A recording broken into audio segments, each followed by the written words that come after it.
अभिनंदन, आभार, नमस्कार। मेरा नाम है आशुतोष त्रिपाठी और आप देख रहे हैं हिंदी शोभा अकादमी। आज हम यूजीसी और हायर दोनों में लगा है सिलेबस में एक नाटक अंधेर नगरी, उसी की चर्चा करने वाले हैं। हम बहुत ही गहराई के साथ इसको देखेंगे। पहले भारतेंद्र जी के बारे में कुछ देखेंगे, उसके बाद अंधेर नगरी के बारे में। एक चीज़ और, मैंने उन महत्वपूर्ण बातों को, उन महत्वपूर्ण कथनों को या उन महत्वपूर्ण विचारों को मैंने एक तरह लिस्ट का बना ली है। मैं उसको आपको अलग लिखवाऊंगा जो यूजीसी ने में डायरेक्ट वो पंक्तियां लिखी जाती हैं, संभावनाएं जिनकी रहती हैं, इस तरह से स्थापनाएं हैं। जैसे कि मतलब नाटक में अंधेर नगरी किसका प्रतीक है, इसका मूल भाव क्या है, ठीक है। ऐसे तरह की चीज़ों को हम आगे चर्चा करने वाले हैं।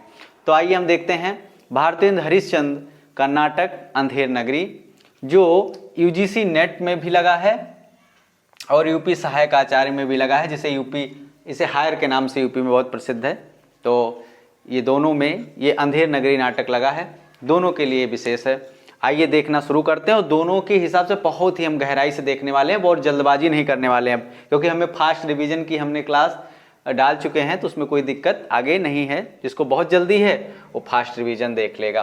तो हम सबसे पहले देखने में हम देखना शुरू करेंगे भारतेंद्र जी की कुछ महत्वपूर्ण बातें, महत्वपूर्ण इनसे संबंधित, जैसे कि इनका जन्म कब हुआ, इनका क्या क्या है, चीजें क्रम से देखते चलते हैं, ठीक है। तो आइए प्रारंभ करते हैं इनके जन्म से। जन्म कब हुआ?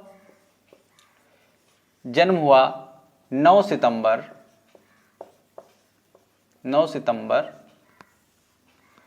1850 को। कहाँ होता है? वाराणसी में, ठीक है, वाराणसी में। ऐसा बताया जाता है कि इतने अमीर थे कि इनकी शादी में कुएं में शरबत बनाया गया था, ऐसी मान्यताएं हैं दंत कथा की। और करीब 2 किलोमीटर लंबी बारात आई थी। ये लोग बहुत अच्छा परिवार था, तो एक बनिया परिवार था, भारतेंद्र जिनके व्यापारी थे लोग, तो बहुत अमीर थे। वो कहते हैं कि 2 किलोमीटर लंबी बारात आई थी। इनकी 1863 में शादी होती है मन्नो देवी से। तो 2 किलोमीटर लंबी बारात थी और कुआं, जानते हैं कुआं, उसमें शरबत घोला गया था। ये दंत कथाएं हैं, इसका कोई प्रमाण नहीं मिलता, लेकिन ऐसी मान्यताएं मिलती हैं कई जगह पढ़ने को। तो जन्म 9 सितंबर 1850 में होता है और निधन बहुत ही जल्द हो जाता है, जो ये हम लोगों के लिए बहुत दुखद है। हिंदी की एक अपूर्णीय क्षति थी, मात्र 1884 में, ठीक है, 1884 में इनका निधन हो जाता है।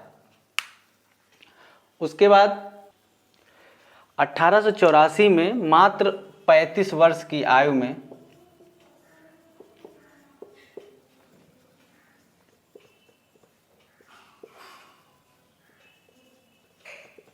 ठीक है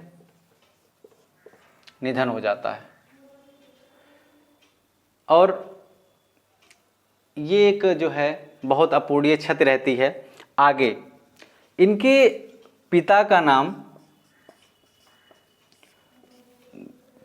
आप जानते हैं, गोपाल चंद्र। इनके नाटक, इनका पहला नाटक भी मानते हैं। तो इनके पिता का नाम, मतलब भारतेंद्र जी इनके नाटक को पहला नाटक मानते हैं, तो गोपाल चंद्र, ठीक है, ये इनके पिता का नाम है। और उसके बाद इनकी पत्नी भी देख लेते हैं, ठीक है। पत्नी का नाम मन्नो देवी, ठीक है, मन्नो देवी। ये पूछा जा चुका है, इसको हल्के में मत लीजिएगा। तो मन्नो देवी इनके पत्नी का नाम है। इनका विवाह 1863 में हुआ, ठीक है। कब हुआ विवाह? 1863 में, ठीक है, 1863 में इनका विवाह होता है। तो ये भारतेंद्र जी के बारे में हम देख रहे हैं। आइए स्क्रीनशॉट कीजिए, फिर हम आगे देखते हैं कि भारतेंद्र जी का जन्म, हरिश्चंद्र जी का जन्म 9 सितंबर 1850 में वाराणसी में हुआ। निधन 1884 में हुआ, लगभग 35 वर्ष की अवस्था थी। और पिता गोपाल चंद्र नाम है, पत्नी का नाम मन्नो देवी है, ठीक है। और एक बात और यही देख लेते हैं, गुरु इनके कौन थे, ठीक है। इसको स्क्रीनशॉट कीजिए, फिर आगे हम देखते हैं। इनके पिता जो थे वो भी बहुत प्रकांड विद्वान थे और ये लोग बहुत रईस परिवार है कोई। तो हम देखते हैं गुरु कौन थे इनके। गुरु इनके थे शिव प्रसाद सितारे हिंद। ठीक है, शिव प्रसाद सितारे हिंद। सितारे हिंद इनकी उपनाम है, सितारे हिंद। ठीक है, इनका उपनाम है। गुरु इनके हो गए सितारे हिंद। एक चीज और, इसी समय हम देख लेते हैं उपनाम भी। तो इनका जो उपनाम है वो रसा के उपनाम से लिखते थे। किस नाम से? रसा। ये पूछा भी जा चुका बहुत बार, ये तो मोस्ट इंपॉर्टेंट है। ठीक है, रसा कई बार पूछा जा चुका है, किस उपनाम से लिखते हैं, टीजीटी में और बहुत सारे एग्जामों में। उसके बाद हम आगे इनकी देखते हैं उपाधि कौन कौन सी थी।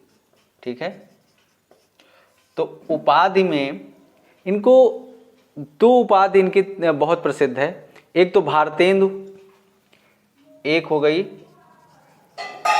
भारतेंदु, और एक उपाधि हो गई मून ऑफ इंडिया। ठीक है, मून ऑफ इंडिया। ये दो उपाधियां थी इनके पास।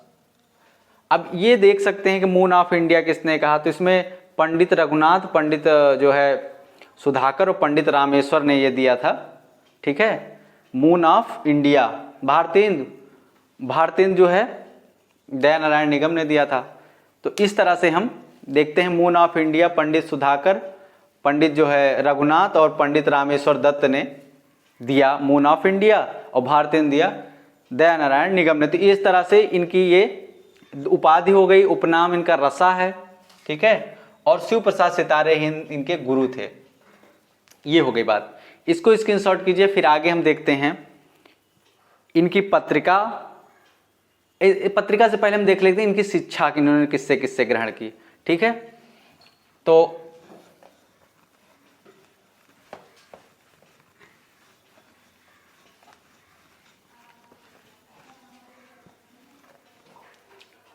शिक्षक,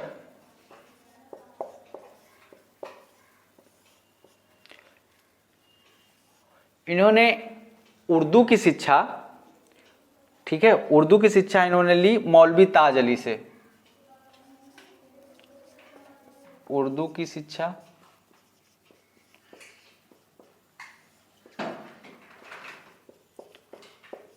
मौलवी ताज अली। ठीक है, किससे ली? मौलवी ताज अली से। और अंग्रेजी की शिक्षा, तो अंग्रेजी की शिक्षा इन्होंने ली पंडित नंद किशोर से। ठीक है, अंग्रेजी की शिक्षा, ऐसे शिक्षा के अपेक्षा शिक्षक ज्यादा अच्छा लगेगा। उर्दू के शिक्षक और अंग्रेजी के शिक्षक, ये ज्यादा ठीक रहेगा। अंग्रेजी के शिक्षक, तो अंग्रेजी के शिक्षक थे पंडित नंद किशोर। ठीक है, पंडित नंद किशोर अंग्रेजी के शिक्षक थे और मौलवी ताज अली उर्दू के शिक्षक थे। ये दो हो गए शिक्षक इनके। हम बहुत गहराई से महत्वपूर्ण चीजों को देखते चलेंगे। तो हम ये शिक्षक के बारे में, इसको स्क्रीनशॉट कीजिए। फिर आगे हम देखते हैं इनकी 3 पत्रिकाओं के बारे में। हम तो कहेंगे कि आप स्क्रीनशॉट से अब बचिए, अब नोट्स बनाइए, उतारिए अच्छे से, यही मेरी सलाह रहेगी। क्योंकि स्क्रीनशॉट तब किया जाता है जब हमें फास्ट रिवीजन करना हो, जब हमें गहनता से अध्ययन करना हो, तो हमें नोट्स बनाना बहुत आवश्यक है। तो अब नोट्स बनाना शुरू कीजिए। तो आइए हम आगे देखते हैं। इनकी 3 पत्रिका बहुत पूछी जाती है, तीनों पत्रिका के बारे में। ठीक है, उसको हम देख लेते हैं। तो पत्रिका, तो पत्रिकाएं हैं, कई हैं, तो हम बहुवचन में लिखना पड़ेगा। तो पत्रिकाएं, पहली हम देख लेते हैं कवि वचन सुधा। ठीक है, 1868 में आई कवि वचन सुधा। कब आई? 1868 में। देखो ये क्या थी, पहले मासिक थी। फिर क्या हुई, पाक्षिक हुई, फिर क्या हुई, फिर हो गई साप्ताहिक। ठीक है, साप्ताहिक। तो इस तरह से ये इसकी प्रक्रिया थी। और इसका क्रम 18, ये क्रम भी पूछा जा सकता है, तो इसलिए इनका दोनों का क्रम भी रखिए याद। 1868 में आई जो है कवि वचन सुधा, उसके बाद हरिश्चंद्र मैगजीन आती है। ठीक है, जिसका नाम बाद में हरिश्चंद्र चंद्रिका के नाम से हो जाता है। ठीक, तो हरिश्चंद्र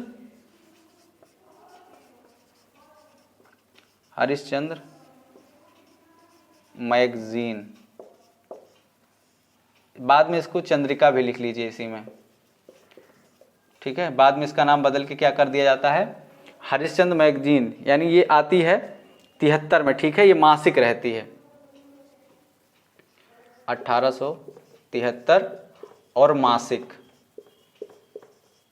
यूजीसी में अगर प्रश्न पूछा जाएगा तो मेरी पूरी संभावना है, या हायर में, तो इससे बाहर नहीं जाने वाला, क्योंकि मैं पूरा एकदम डीप करवाने वाला हूं।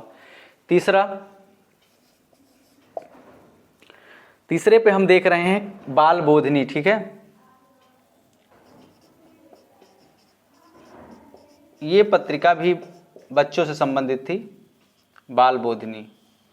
ठीक है, और ये इसका समय 1874 है, मासिक थी। ठीक है, 1874 समय है, और ये कैसी थी, मासिक थी। ये भी पूछा जाता है कि कैसी थी, मासिक थी, पाक्षिक।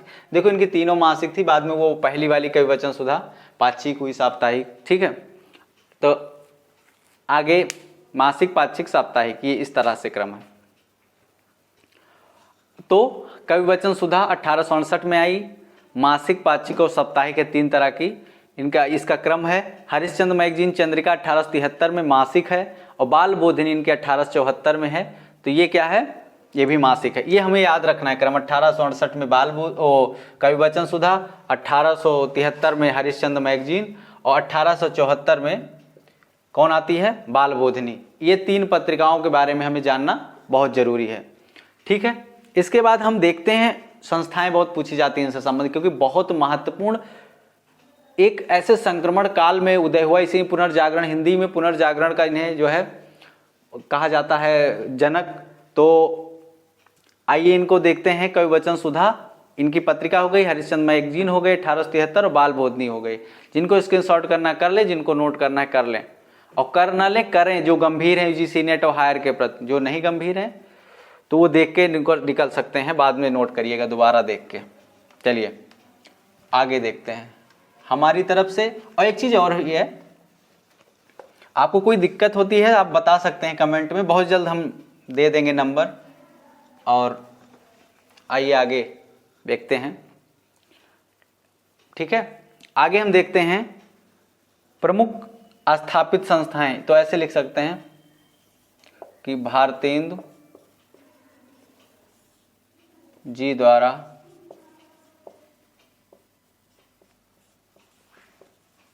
स्थापित प्रमुख संस्थाएं।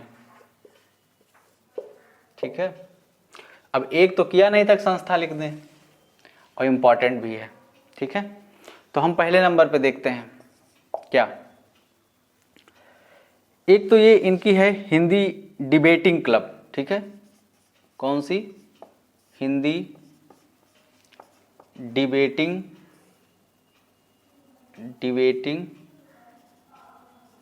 क्लब। दूसरा हम देख लेंगे अनाथ रक्षणी ततीय समाज। अनाथ रक्षणी। ठीक है, अनाथ रक्षणी तदीय समाज। फिर अगला है काव्य समाज। ठीक है, एक इन्होंने समाज बनाई, कौन सी संस्था, काव्य समाज के नाम से। एक और बनाई, ठीक है, उसका नाम था पेनी रीडिंग क्लब। ठीक है, पेनी रीडिंग क्लब। तो हिंदी डिबेटिंग क्लब, अनाथ रक्षिणी तदीय समाज, काव्य समाज, पेनी रीडिंग क्लब। ठीक है, अभी 2 संस्थाएं और देखनी है हमें। इसको स्क्रीनशॉट कीजिए या लिखिए, फिर हम आगे देखते हैं। हिंदी डिबेटिंग क्लब, अनाथ रक्षिणी तदीय समाज, काव्य समाज और पेनी रीडिंग क्लब। ठीक है, ये महत्वपूर्ण संस्था। अभी 2 और देखते हैं। एक है Hindu national theatre.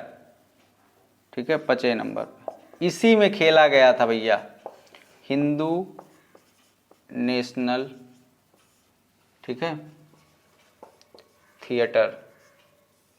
Hindu national theatre, इसी में अंधेर नगरी खेली गई थी। ठीक है, अंधेर नगरी नाटक का मंचन किया गया था। ठीक है, ये दशाश्वमेध घाट पे है था, तो ये समझ लीजिए इसे दशाश्वमेध घाट पे।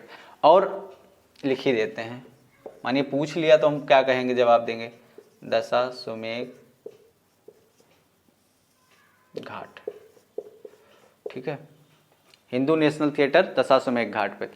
और एक और बहुत प्रसिद्ध संस्था है, वो है चौखंबा स्कूल की स्थापना। ठीक है, तो चौखंबा स्कूल, तो इसकी भी स्थापना इन्होंने की थी। ठीक है, ये मात्र 17 वर्ष के थे तब चौखंबा स्कूल की स्थापना इन्होंने कर दी थी। ठीक है, मात्र 17 वर्ष की अवस्था में। सोचिए 17 वर्ष की अवस्था में हम लोग क्या समझ होती। लेकिन एक बात ऐसा समझिए कि अमीर थे, कोई गरीब नहीं थे हम लोग की तरह संसाधन जुटाने हो, जो चाहते वो कर लेते। इनको पसंद है पापा ये करेंगे या हम ऐसे करेंगे, अपने मन अपने खुद के मालिक थे, अकेले थे, धन था, जो चाहते वो करते। तो बुद्धि भी ईश्वर की सरस्वती जी की कृपा से अच्छी थी।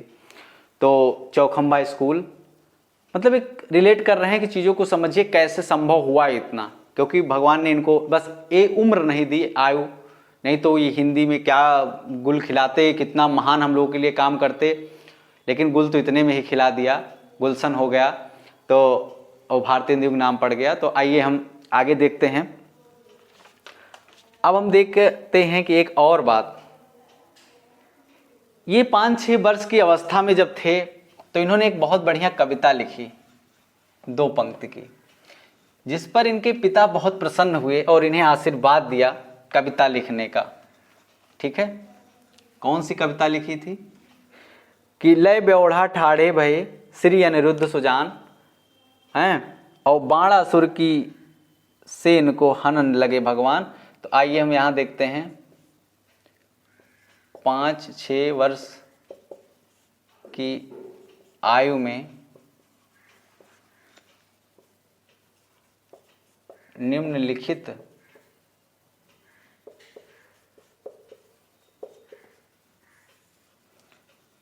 कविता लिख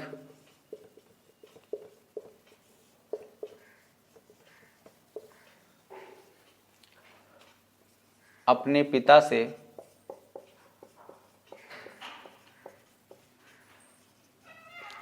आशीर्वाद प्रदान प्राप्त किया। ठीक है, आशीर्वाद, इनके पिता ने आशीर्वाद प्रदान किया। तो आशीर्वाद प्राप्त किया।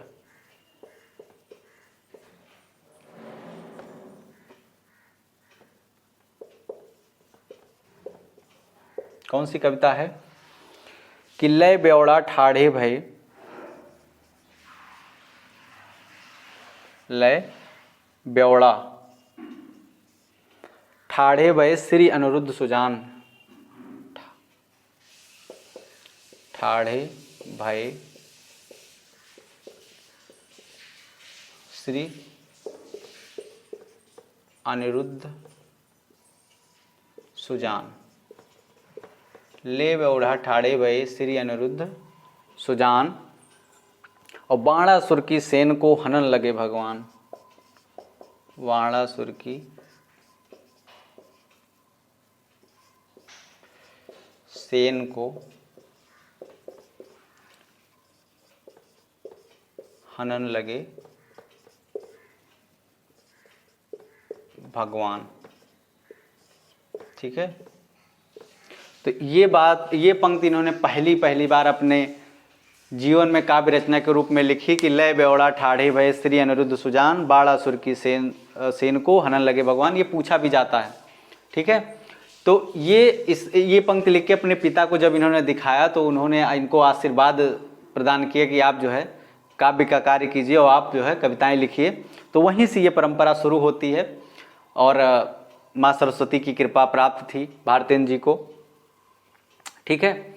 तो हम अभी तक देख रहे थे भारतेंद्र जी के बारे में कुछ महत्वपूर्ण चीज़ें, महत्वपूर्ण तथ्य जो अक्सर एग्जामों में पूछा जाता है। अब हम बढ़ रहे हैं अंधेर नगरी की तरफ, ठीक है।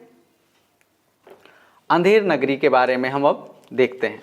इसको लिखिए या स्क्रीनशॉट कीजिए, जो भी करना हो, फिर हम आगे देखते हैं।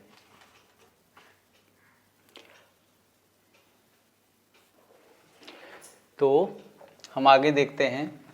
ऐसा करते हैं पहले हम इनके मौलिक अनुदित नाटक भी देख लेते हैं एक क्रम में, ठीक है, क्योंकि वो भी अक्सर क्रम मिलाने को पूछा ही जाता है, तो इसी बहाने हम उसको देख लेते हैं, फिर आगे बढ़ते हैं अंधेर नगरी में, ठीक है।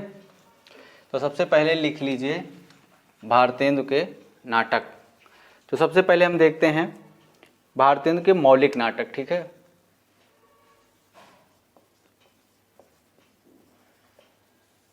भारतेंदु के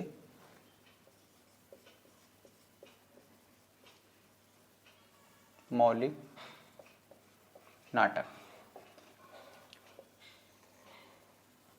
और इस मौलिक नाटक में हम पहला नाटक आता है वैदिक हिंसा हिंसा न भवति, ठीक है। ये प्रहसन है, वैदिक हिंसा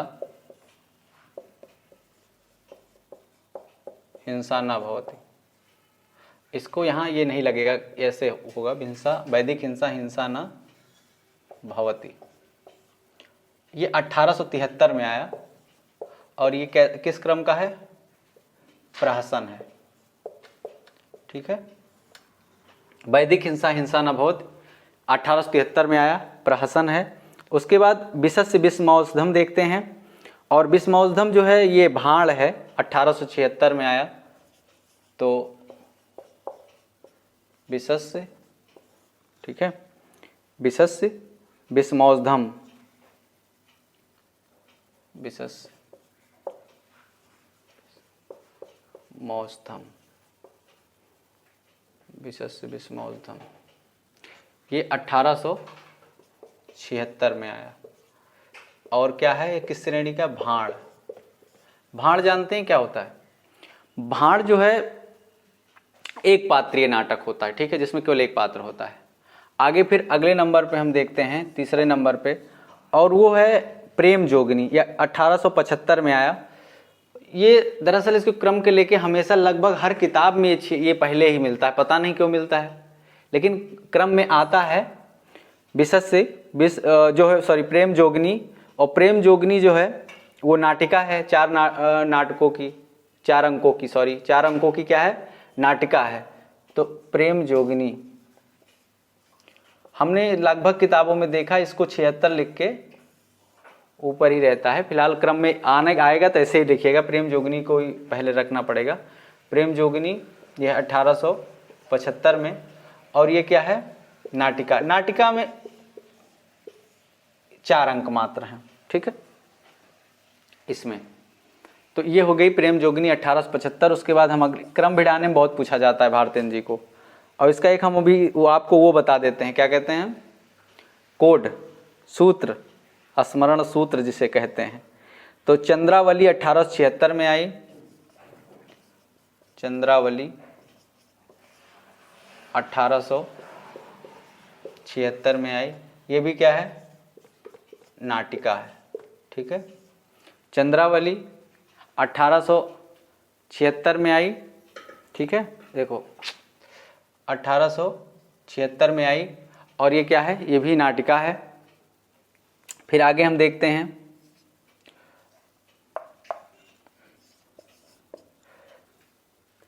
भारत दुर्दशा, ठीक है। इसमें ये नाट रूपक या इसे लास्य रूपक कहा जाता है। तो हम देखते हैं भारत दुर्दशा, ये 1880 में आया, ठीक है, भारत दुर्दशा 1880। और ये क्या है, नाट्य रूपक या लास्य रूपक, ये नाटक का प्रकार है, ठीक है, लास्य रूपक, इसमें कोई चिंता का विषय नहीं है। भारत दुर्दशा 1880 नाट्य रूपक और लास्य रूपक, ठीक है। इसको देखिए, इतना वैदिक हिंसा हिंसा न बहुत, आप अभी ये लिखिए, मैं मौलिक का एक सूत्र बता देता हूँ, आपको याद हो जाएगा बहुत आसानी से, आप निश्चिंत रहिए। वैदिक हिंसा हिंसा न बहुत 1873 में आया, प्रहसन है। विशस्य विषमौषधम 1876 में आया, भाड़ है। प्रेम जोगिनी 1875 में आई, नाटिका है। चंद्रावली 1876 में आई, नाटिका है। भारत दुर्दशा 1880 में आया, नाट्य रूपक या लास्य रूपक है, ठीक है। वैदिक हिंसा हिंसा न मौत कब आया, 1873, बोलिए साथ में अगर बोल पाए। विशस्य विषमौषधम 1876, प्रेम जोगिनी 1875, चंद्रावली 1876, भारत दुर्दशा 1880। आगे हम देखते हैं नील देवी, अंधेर नगरी और सती प्रताप, ठीक है।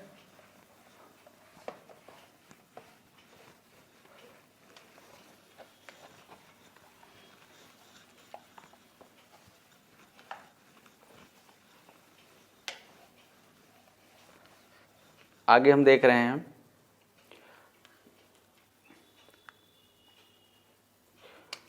तो नील देवी को देखते हैं। नील देवी ये जो है गीत रूपक है, ठीक है, ऐतिहासिक है इसकी श्रेणी। तो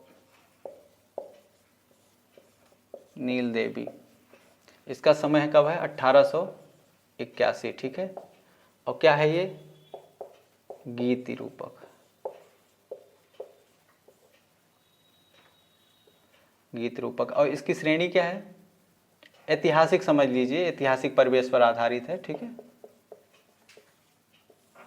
ऐतिहासिक परिवेश पर ये आधारित है, ठीक है। ऐतिहासिक परिवेश क्या, इसमें मतलब मुगल कालीन शासन की पृष्ठभूमि है, यही बात है इसमें, और कुछ खास नहीं। तो इसीलिए इसे ऐतिहासिक श्रेणी का दर्जा दिया गया है। और अगले नंबर पे हम देख रहे हैं सबसे प्रसिद्ध नाटक अंधेर नगरी, जिसको हम आगे अध्ययन करेंगे बहुत गंभीरता से, बहुत गहनता से। तो अंधेर नगरी आया, ठीक है, ये 1800 का क्या है, 1881 में भी आता है। और इसकी आपको श्रेणी हमें नहीं लगता बताने की जरूरत होगी, क्योंकि बहुत प्रसिद्ध है। अगर याद नहीं है तो समझिए बहुत गड़बड़ है। प्रहसन, ठीक है। आगे अंत में हम देखते हैं सती प्रताप, ठीक है। सती प्रताप पौराणिक है, पौराणिक नाटक है। और ये जो है 1883 में आया, सती प्रताप, ठीक है। सती प्रताप कब आया, 1883 में आया। और नाटक है ये, और कैसा नाटक है, पौराणिक। पौराणिक मतलब जो पुराणों पर आधारित हो। और पुराणों पे आधारित का क्या मतलब, तो पुराणों में इसमें जो वर्णन मिलता है वो जो है सावित्री और सत्यवान की कथा मिलती है इसमें, ठीक है। सती प्रताप में सावित्री और सत्यवान की कथा है।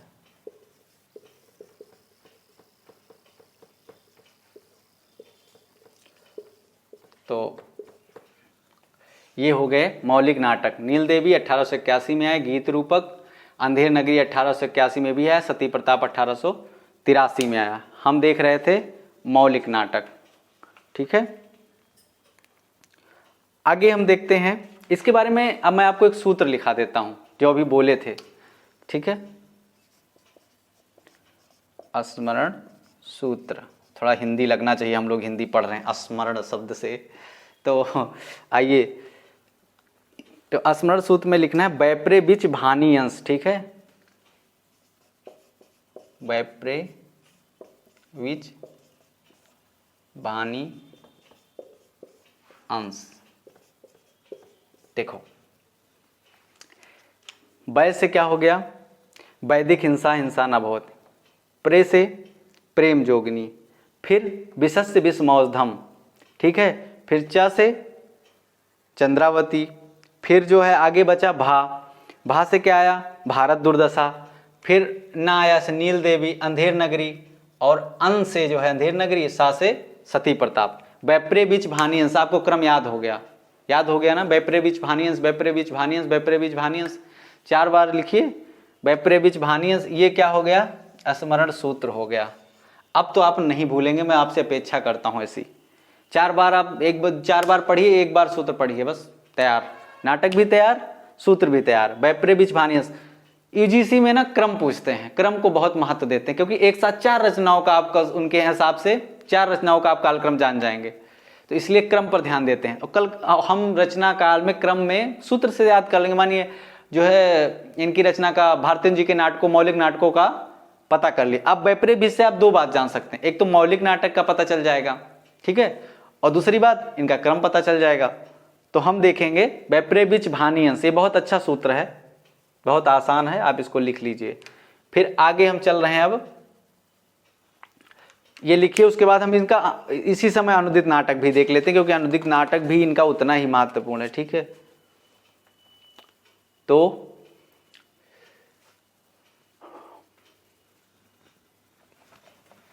बैपरे बीच भानियंस, बैपरे बीच भानियंस ऐसे याद कर लीजिए। आपको हम साथ साथ में ट्रिकी हिंदी पढ़िए, कॉन्सेप्चुअल प्लस ट्रिकी हिंदी। भाई रटना तो थोड़ा सा मुश्किल हो जाता है आज के युग में, और यूजीसी रटने वालों को तो बिल्कुल बाहर रखता है। अब पहले तो रटने वाले नंबर 1 जेआरएफ होते थे, कॉन्सेप्ट वाले 1 नंबर भी नहीं पाते थे।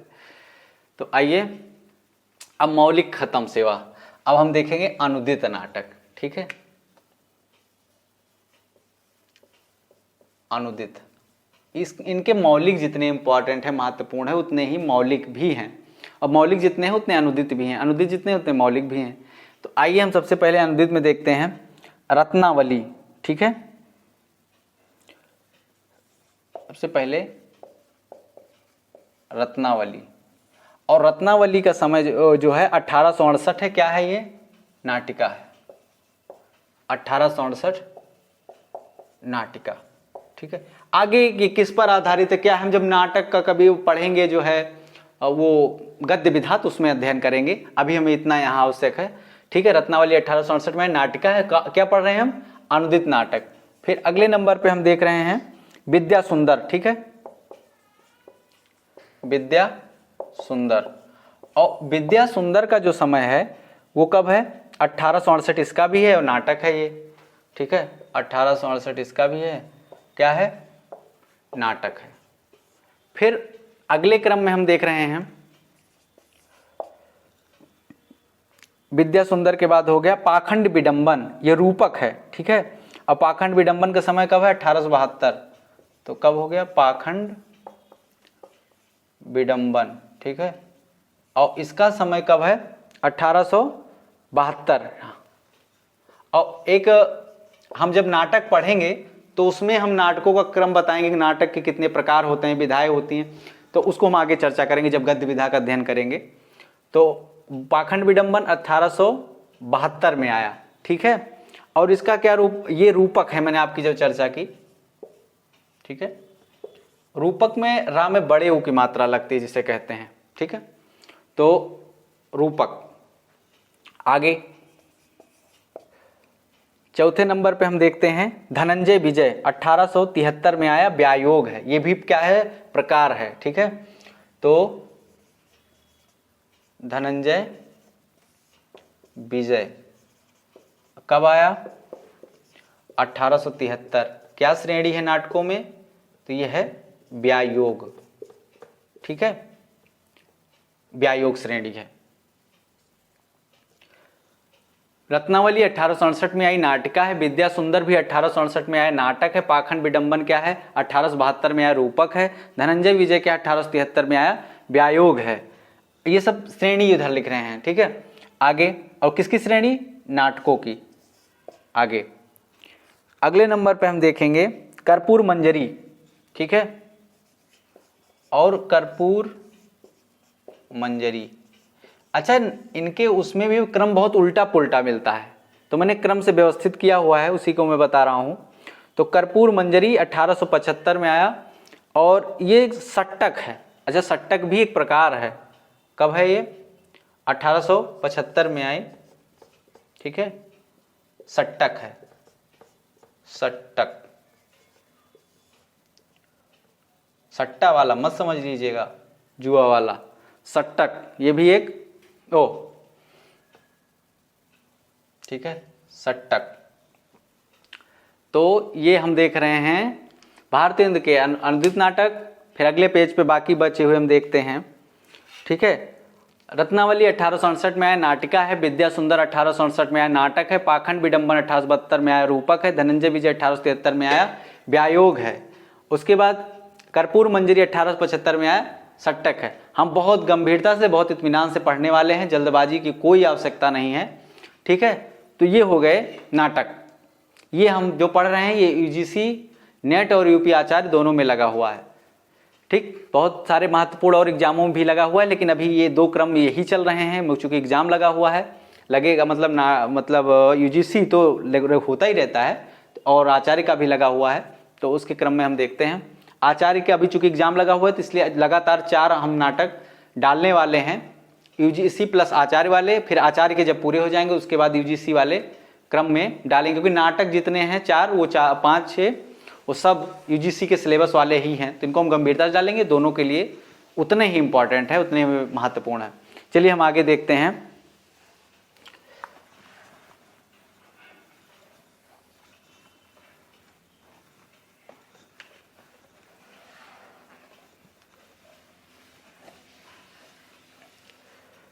तो हम अगला 6 नंबर पे देखते हैं नाटक, वो है सत्य हरिश्चंद्र। ये भी 1875 में आया, ठीक है। सत्य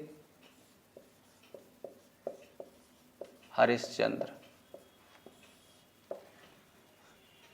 चंद्र टरे न सूर्य टरे, टरे जगत व्यवहार, पर दृढ़ हरिश्चंद्र के टरे न सत्य विचार।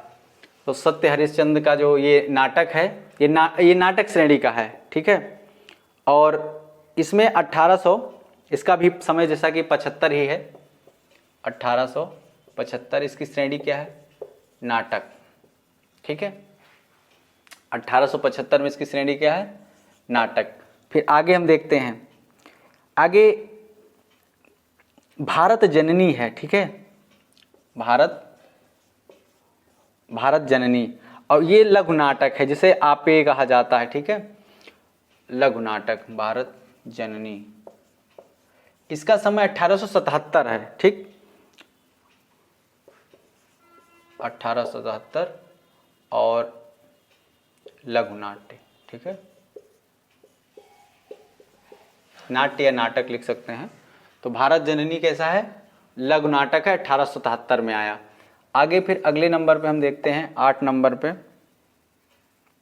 8 नंबर पे मुद्रा राक्षस 78 में आया, नाटक है, ठीक है। मुद्रा राक्षस 1878 में आया, क्या है, नाटक है। उसके बाद हम देखते हैं, इसलिए हम ये लिखा रहे हैं नाटकों की श्रेणी की, पूछा जाता है, ऐसा नहीं है। बहुत सारे छत्तीसगढ़, मैंने अभी झारखंड पीजीटी का पेपर देखा तो उसमें पूछा गया था, यूपी टीजीटी में कई बार पूछा जा चुका, हायर में पूछा जा चुका है कि मतलब जैसे सत्य हरिश्चंद्र दे दिए तो इस नाटक का जो है वो क्या है, मतलब कि श्रेणी क्या है। तो ये मुद्रा राक्षस हो गया 1878 में नाटक। फिर अगले नंबर पे हम देखते हैं एक महत्वपूर्ण नाटक है दुर्लभ बंधु, जिसे वंशपुर का महाजन के नाम से भी जाना जाता है, ठीक है। दुर्लभ बंधु को 1800, दुर्लभ बंधु, ठीक है। इसे और किस नाम से जाना जाता है, वंशपुर का महाजन, ठीक है। ये पूछा जा सकता है कौन नाटक वंशपुर का महाजन के नाम से जाना जाता है। तो 1880 में आया, क्या श्रेणी है इसकी, नाटक ही है। तो दुर्लभ बंधु हो गया, वंशपुर का ये महाजन है, 1880 में आया, नाटक है, ठीक है। और एक बात, ये जो भारत जननी है ना, इसे दशरथ ओझा ने आधुनिक युग का उत्तम एकांकी कहा है, भारत जननी को, ये भी लिख सकते हैं, ठीक है। आधुनिक, इसे ऐसे लिख लीजिए कि आधुनिक युग का उत्तम एकांकी, आधुनिक युग की उत्तम एकांकी। ये आधुनिक युग की उत्तम एकांकी किसने कहा? दशरथ ओझा ने। ठीक है, ठीक है। दशरथ ओझा की एक पुस्तक है हिंदी नाटक उद्भव और विकास, उसी में ये आधुनिक युग की उत्तम एकांकी कहा है। ठीक है, भारत जननी को।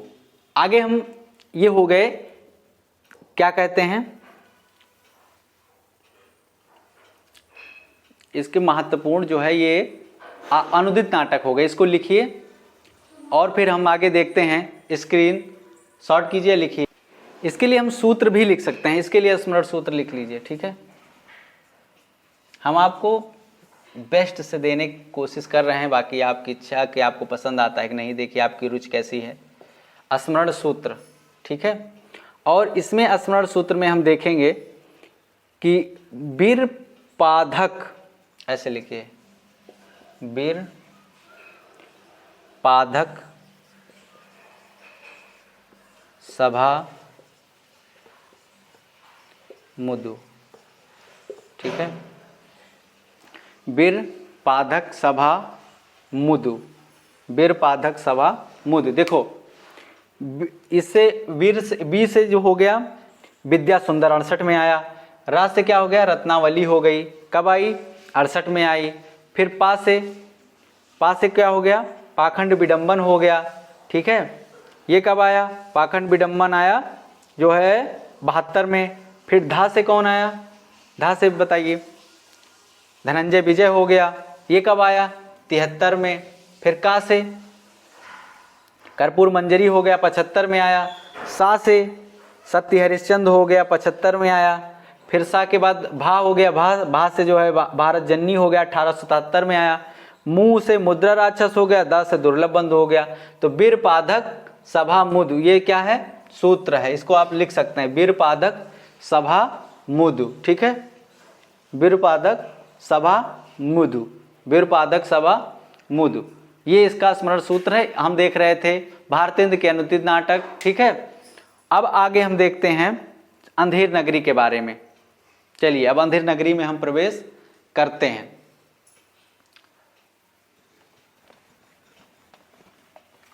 तो अंधेर नगरी एक कैसा नाटक है, मौलिक नाटक है। श्रेणी पूछी गई अंधेर नगरी क्या बताएंगे, मौलिक बताएंगे। कब प्रकाशित हुआ 1881 बताएंगे। ठीक है, और क्या है नाटक की श्रेणी क्या है तो प्रहसन बताना है। ठीक है, हमने इतनी देर में कितने क्वेश्चन इसी से संबंधित कितनी बातें जान ली, इसके प्रकाशन वर्ष को जान लिया 1881 में है। ठीक है, 1881 के साथ साथ इसमें मैंने ये जाना कि इसका जो समय 1881 है, नाटक की श्रेणी क्या है प्रहसन है।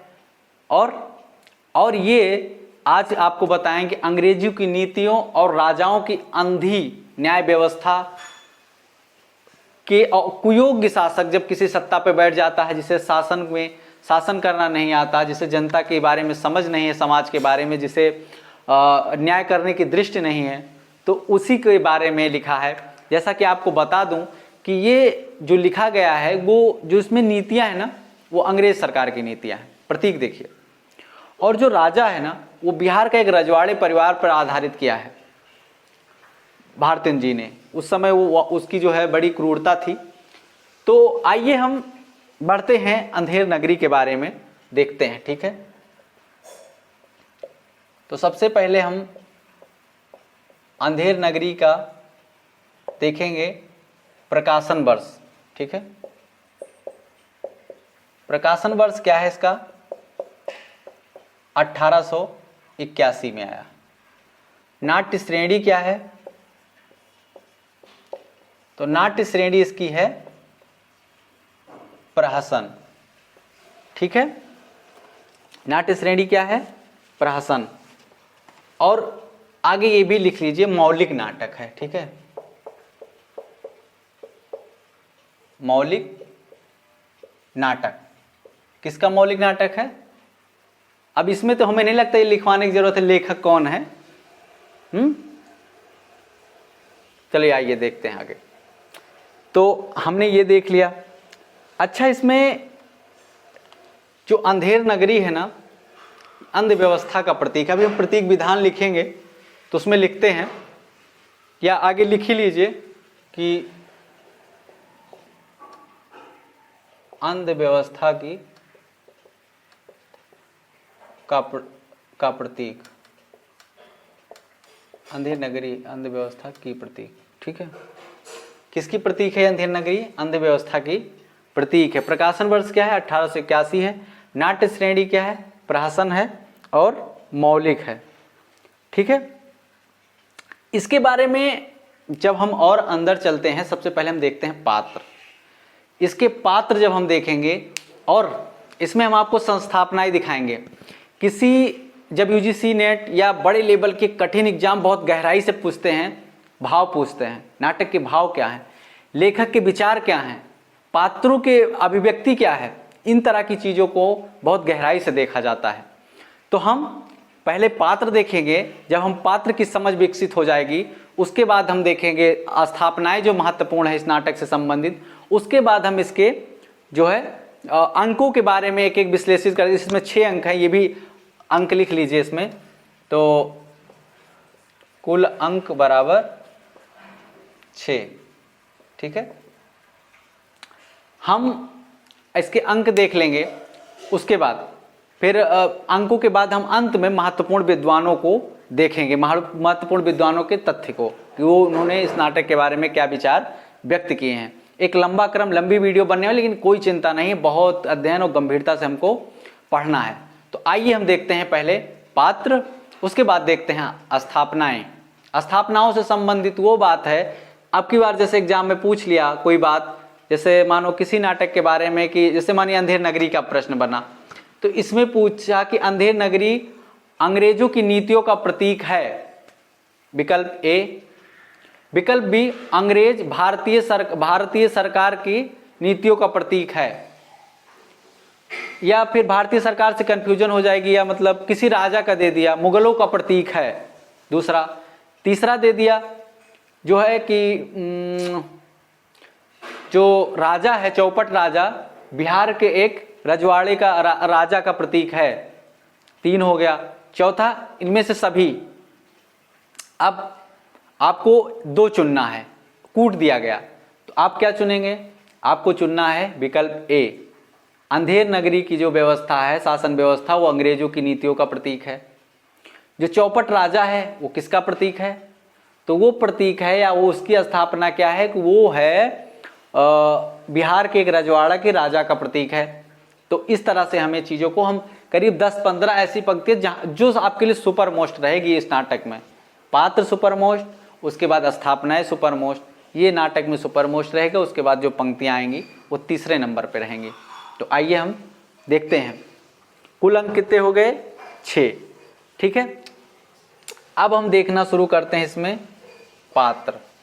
ठीक है, देखो पात्रों में हम कई तरह के पात्र देख सकते हैं, लेकिन इसमें दशरथ ओझा एक बहुत बड़ी बात बोलते हैं। उनकी एक पंक्ति आती है, वो कहते हैं कि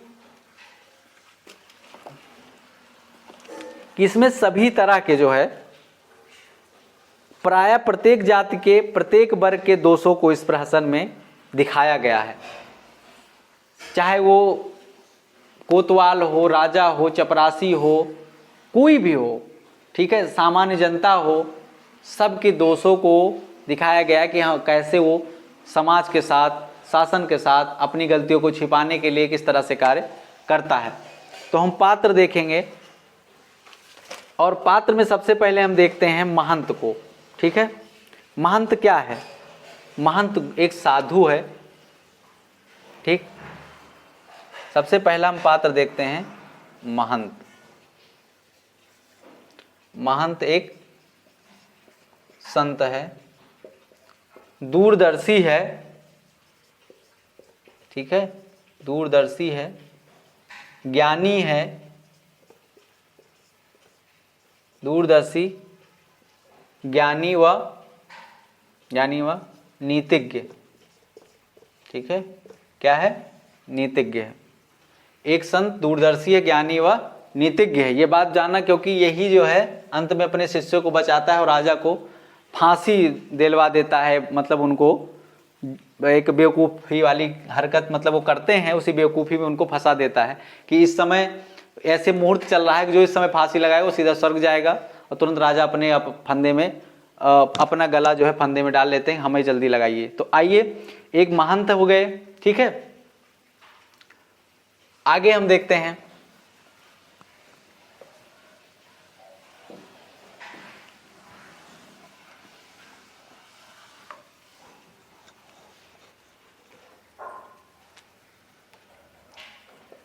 तो हम देख रहे हैं पात्र। ठीक है, तो हम दूसरे नंबर पे देखते हैं गोवर्धन दास। महंत का ये लोभी शिष्य रहता है। ठीक है, किसका लोभी शिष्य रहता है? महंत का। तो गोवर्धन दास ये लालच का प्रतीक भी है। ठीक है, तो गोवर्धन दास महंत का लोभी व पेट्टू, पेट्टू मतलब खब्बू जिसे कहते हैं, पेट्टू शिष्य, खाने में उस्ताद थे। ठीक है, महंत का लोभी व पेट्टू शिष्य। अगले नंबर पे हम देख रहे हैं नारायण दास। ये आदर्श शिष्य रहता है, जो गुरुजी कहेंगे वही भरोसा, इसीलिए कहीं फंसता भी नहीं। नारायण दास। ठीक है, महंत का आदर्श शिष्य, आदर्श शिष्य। ठीक है, आगे हम देखते हैं चौथे नंबर पे। तो उसके बाद हम देखते हैं राजा। ठीक है, इनका नाम क्या था? चौपट राजा। इनका काम क्या था? ये हमेशा ना शराब के नशे में डूबे रहना और न्याय व अन्याय में फर्क नहीं समझना इनका काम था। शराब में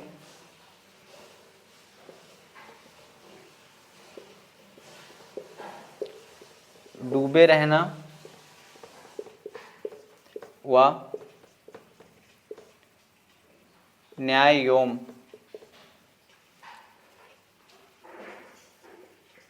अन्याय में फर्क ना समझना। ठीक है,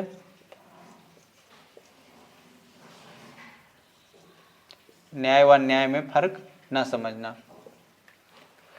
गोवर्धन महंत का लोभी और पेट्टू शिष्य है। नारायण दास महंत का आदर्श शिष्य है। चौपट राजा शराब में डूबे रहना व न्याय एवं अन्याय में फर्क ना समझना इनका मुख्य कार्य रहता है। फिर आगे हम देखते हैं पात्रों में फरियादी। फरियादी राजा से न्याय मांगने वाला रहता है, जिसकी बकरी दबकर मर जाती है। ठीक है, फरियादी। तो हम देख चुके हैं, अगला देखते हैं फरियादी, न्याय मांगने वाला, न्याय मांगने वाला। ठीक है,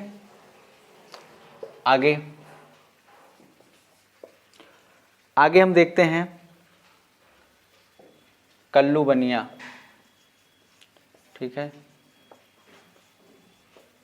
और कल्लू बनिया जो है वो दीवार गिरने से, ये कल्लू बनिया वही है जिसकी दीवार गिरने से उसकी मौत हो जाती है। क्या कहते हैं? बकरी की।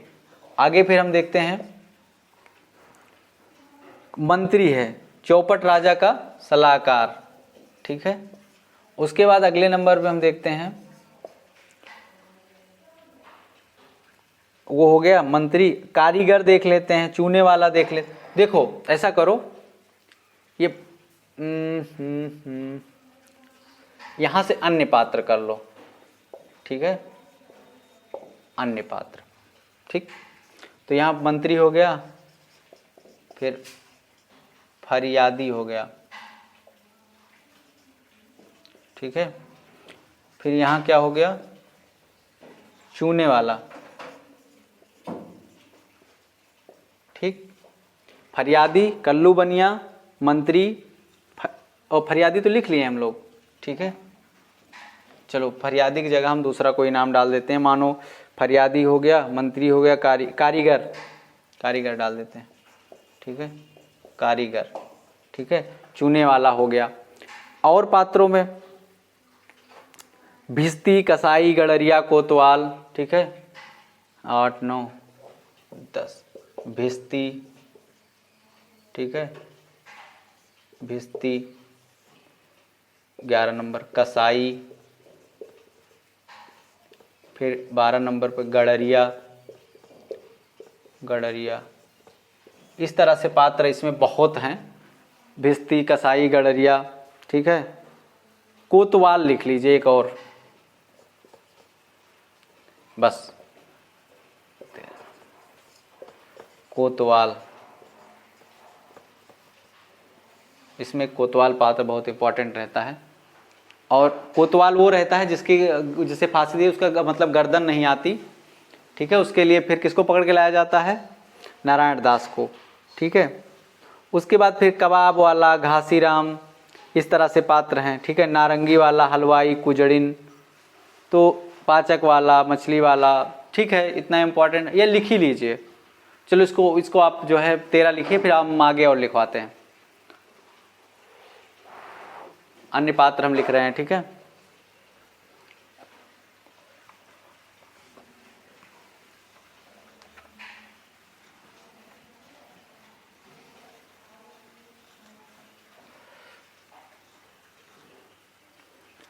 तो हम देखें, ऐसे लिख लेते हैं,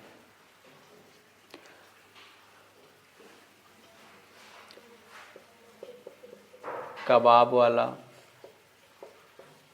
घासीराम, कबाब वाला, घासीराम, ठीक है। अरे कबाब वाला, घासीराम, और कौन सा पात्र हो गया, नारंगी वाला, हलवाई, कुजड़िन, नारंगी वाला, ठीक है, नारंगी वाला। उसके बाद हलवाई, कुजड़िन, हलवाई, कुजड़िन, ठीक है। नारंगी वाला, हलवाई, कुजड़िन, और कुजड़िन जो है। उसके बाद पाचक वाला, मछली वाला, ब्राह्मण, पाचक वाला,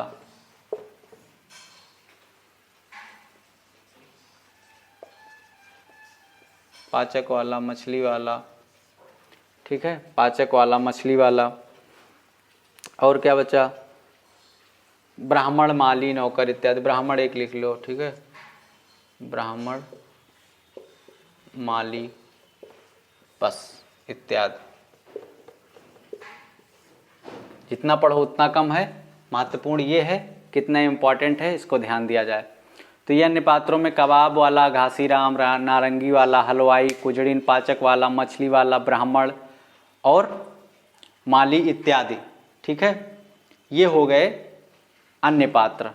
अब इसके बाद हम देखेंगे इस नाटक की महत्वपूर्ण स्थापनाएं, ठीक है।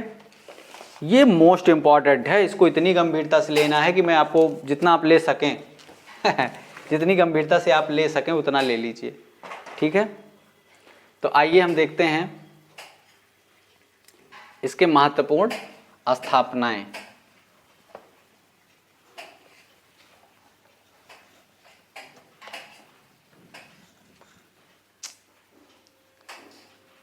आगे स्थापनाओं में तो ऐसा लिखते हैं कि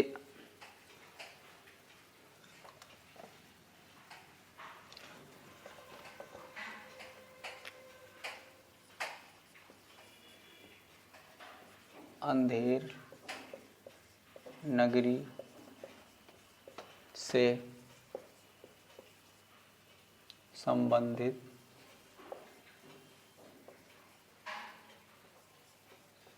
महत्वपूर्ण।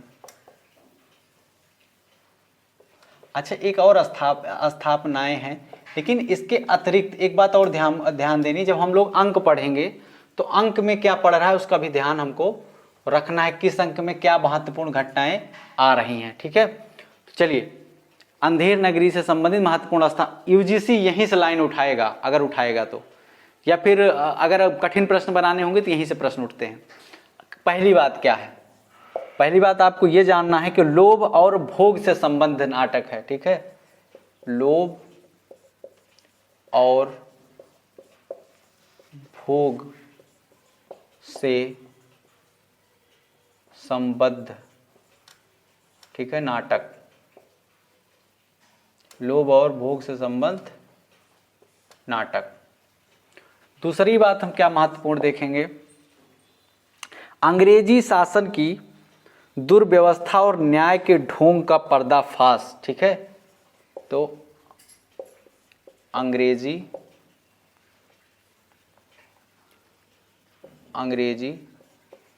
शासन की दुर्व्यवस्था और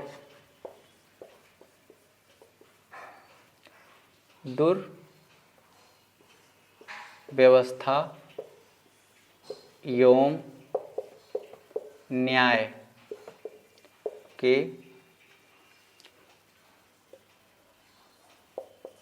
ढोंग का पर्दाफाश।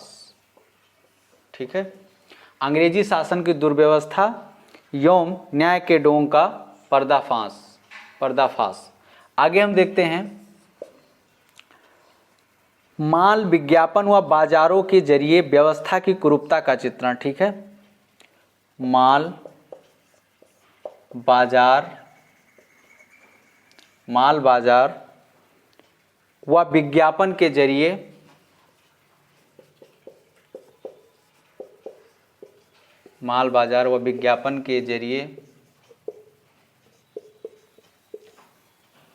शासन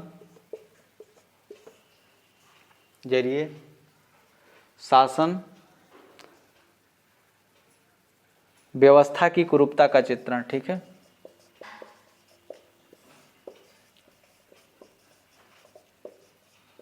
कुरूपता का चित्रण। ठीक है, माल बाजार व विज्ञापन के जरिए शासन व्यवस्था की कुरूपता का चित्रण है ये। इसमें ये एक एक पंक्ति सुपर मोस्ट है, एक बात याद रखिएगा, हवा में नहीं, इसको सुपर मोस्ट में रखिए, सुपर मोस्ट। आगे यहीं से पंक्ति उठेगी, इतना बार बार मैं बोल रहा हूं, अगर इस तरह के स्थापनाओं से प्रश्न आएगा तो मतलब नाटक के बारे में। आगे हम देखते हैं, मूल्यहीन व अंधी शासन व्यवस्था। कैसा? मूल्यहीन व अंधी शासन व्यवस्था। मूल्यहीन व अंधी शासन व्यवस्था। अब हम देख रहे हैं लोभ और भोग से संबद्ध नाटक। ठीक है, लोभ और भोग से संबद्ध नाटक, अंग्रेजी शासन की दुर्व्यवस्था एवं न्याय के ढोंग का पर्दाफाश, माल बाजार व विज्ञापन के जरिए शासन व्यवस्था की कुरूपता का चित्रण, मूल्यहीन व अंधी शासन व्यवस्था। ठीक है, इसको लिखिए। फिर आगे हम देखते हैं क्या इसके बारे में और महत्वपूर्ण बातें।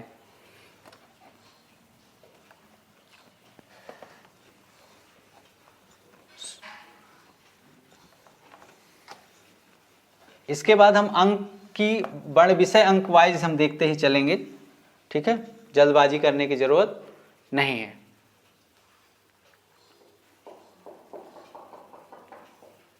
अगला नंबर पे हम देखते हैं,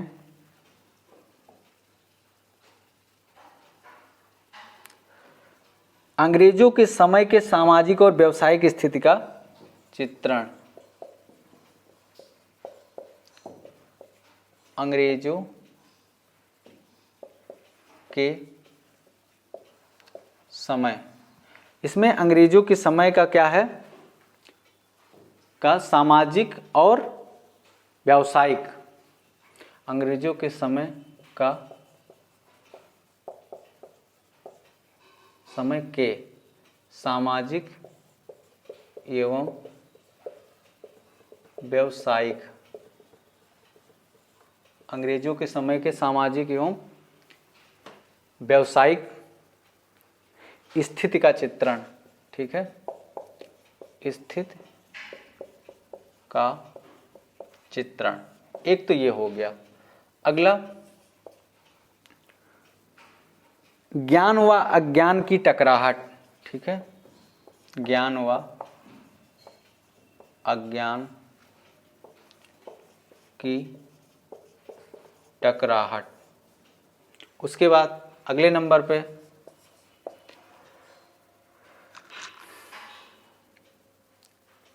न्याय व्यवस्था की विसंगति। ठीक है, न्याय व्यवस्था की विसंगति, ये हो गए महत्वपूर्ण स्थापनाएं। ठीक है, आगे फिर हम देख रहे हैं, इसके बाद प्रतीक देखते हैं तुरंत, बहुत महत्वपूर्ण है वो भी। अंग्रेजों के समय के सामाजिक एवं व्यावसायिक स्थिति का चित्रण, ज्ञान व अज्ञान की टकराहट, न्याय व्यवस्था की विसंगत। इससे पहले हम देख चुके हैं लोभ और भोग से संबद्ध, अंग्रेजी शासन के दुर्व्यवस्था और न्याय के ढोंग का पर्दाफाश, माल विज्ञापन व बाजारों के जरिए व्यवस्था की कुरूपता, मूल्यहीन व अंधी शासन व्यवस्था। ठीक है, अब स्थापनाओं के स्थान पे यहां लिखिए प्रतीक। क्या है ये प्रतीक? अब हम देखेंगे किससे संबंधित है, अंधेर नगरी से संबंधित, ये भी सुपर मोस्ट है। चलिए आगे हम अब प्रतीक देखते हैं।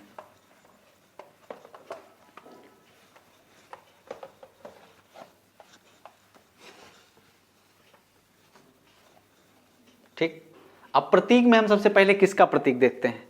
सबसे पहले अंधेर नगरी का देखते हैं। ठीक है, अंधेर नगरी किसका प्रतीक है? तो अंधेर नगरी जो है अंग्रेजों की नीतियों व अंध व्यवस्था का प्रतीक। ठीक है, अंग्रेजों की नीतियों व अंध व्यवस्था का प्रतीक। ठीक है, अंधेर नगरी किसका प्रतीक है भाई? अंग्रेजों की नीतियों और अंध व्यवस्था का प्रतीक है। फिर आगे अगले नंबर पे हम देखते हैं चौपट राजा। ठीक है, तो चौपट राजा किसके प्रतीक है? अंधेर नगरी, चौपट राजा, टके शेर भाजी, टके शेर खाजा, इसकी बहुत प्रसिद्ध पंक्ति है। तो बिहार के एक राजा का प्रतीक, बिहार के एक राजा का प्रतीक व बिहार के एक राजा का प्रतीक व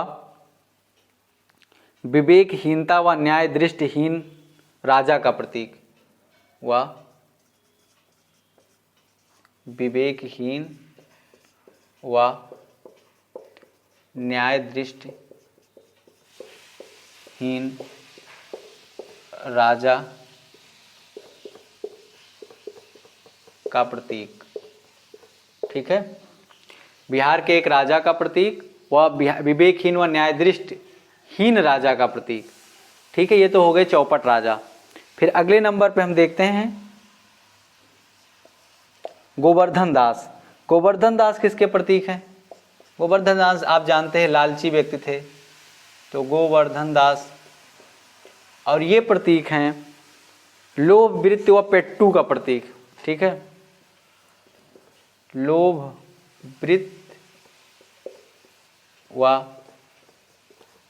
पेट्टू लोगों का प्रतीक।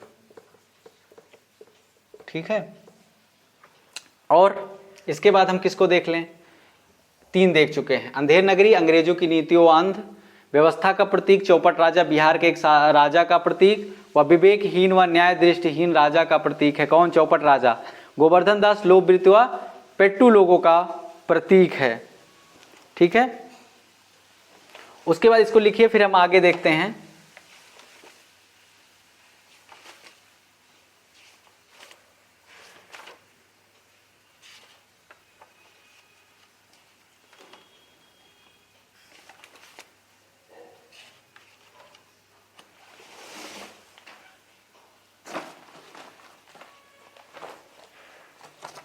हो गया?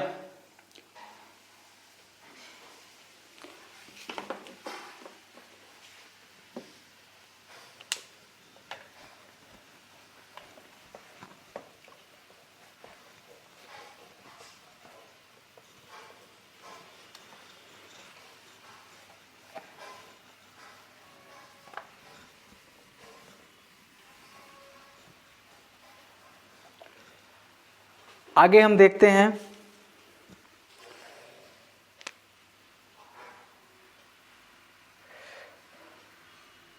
चौथे नंबर पे महंत जी। महंत जी क्या है? महंत जी ज्ञानी, दूरदर्शी व नीतिज्ञ के प्रतीक हैं। ठीक है, और उसके बाद हम अगले नंबर पे किसको देख रहे हैं? अगले नंबर पे हम देख रहे हैं बकरी। बकरी, बकरी क्या है? आम आदमी का प्रतीक है। आम आदमी, वो दिल्ली वाली आम आदमी मत समझिएगा, आम आदमी का प्रतीक है। ठीक है, अरे मतलब एक राजनीति कैसे बोल रहे हैं, इसको अन्यथा नहीं लेने की जरूरत है। तो ये बकरी, अच्छा देखो, ये जो बकरी एक नाटक है सर्वेश्वर दयाल सक्सेना का, वो भी एक राजनीति पे लिखा हुआ नाटक है। और आम आदमी का प्रतीक इसमें बकरी है। बकरी एक निरीह जीव है जिसकी हत्या कर दी जाती है। हमारे अवधि में कहावत है कि बकरी के माई कितने दिन खैर मनाएंगी, बकरी की माँ कितने दिन खैर मनाएगी। खैर का मतलब कि भला सोचेगी, उसका एक दिन तो बलि होनी ही है। तो वही निरीह जीव है ये। तो बकरी किसका प्रतीक है? आम आदमी का प्रतीक है। तो हमने जो है आज हम इतना ही देख रहे हैं। अभी तक हमने भारतेंदु जी के बारे में महत्वपूर्ण तथ्य, उनके नाटक के बारे में, और फिर हमने देखा कि उनके मौलिक और अनुदित नाटक कौन से हैं। उसके बाद हमने इन नाटक के तथ्य को देखे, महत्वपूर्ण प्रकाशन वर्ष, और फिर अब हमने देखा इसके पात्र। उसके बाद मैंने इसके बारे में महत्वपूर्ण स्थापनाएं जो कि सीधा यूजीसी और हायर में पूछी जाएंगी। उसके बाद मैंने देखा इसके प्रतीक। अब हम देखेंगे अगले भाग में इसके अंक सबका, उनकी कथा वस्तु। उसके बाद उस कथा वस्तु में जो महत्वपूर्ण पंक्तियां हैं देखते चलेंगे, जो महत्वपूर्ण संवाद है देखते चलेंगे, और अंत में हम देखेंगे विद्वानों के मत। इस तरह यहाँ हम इतना ही समाप्त करते हैं। फिर मिलते हैं। आप लोगों को बहुत बहुत शुभकामनाएं। आप अच्छे से तैयारी कीजिए, और हम आप लोगों के लिए एक कार्यक्रम पुस्तक अध्ययन का लेके आ रहे हैं शुक्ल जी का। हमारा चैनल जब लाइव होने लगेगा तब हम ऐसा करेंगे। तो हम पुस्तक अध्ययन करवाएंगे प्रतिदिन 1 घंटे, और उसी से कॉन्सेप्ट आपका बिल्डअप होगा। शुक्ल जी से ही अध्ययन करते हैं, या बच्चन जी से, या रामस्वरूप चतुर्वेदी से, जो आप लोग निश्चित करेंगे। आप बता भी सकते हैं। तो आप हमारे साथ बने रहिए, जुड़िए। और अगर आपको लगता है कि हम अच्छा आपको समझा पा रहे हैं, अच्छा बता पा रहे हैं, तो ज़रूर बताइए। लग रहा है कि नहीं समझा पा रहे हैं, बता पा रहे हैं, तब भी बताइए। फिर मिलते हैं अगले भाग में। तब तक के लिए आपको दशहरा की बहुत बहुत बधाई और शुभकामनाएं। आप अपने अंदर दशहरा की तरह ही बुराइयों का त्याग कीजिए, अच्छे गुणों को सीखिए। मिलते हैं। नमस्कार। जय हिंद, जय माता दी।